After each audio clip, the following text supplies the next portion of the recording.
sa akin walang sayang na basura. Ito yung from Davao ito na mga saging na mga pinaglag na iipon ko yan dito. Kaya may pagkakataon pakabili ako ng similya na mushroom.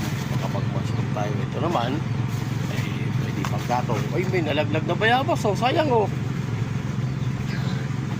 Ay, mga hinog ng bayabas, oh. Sayang.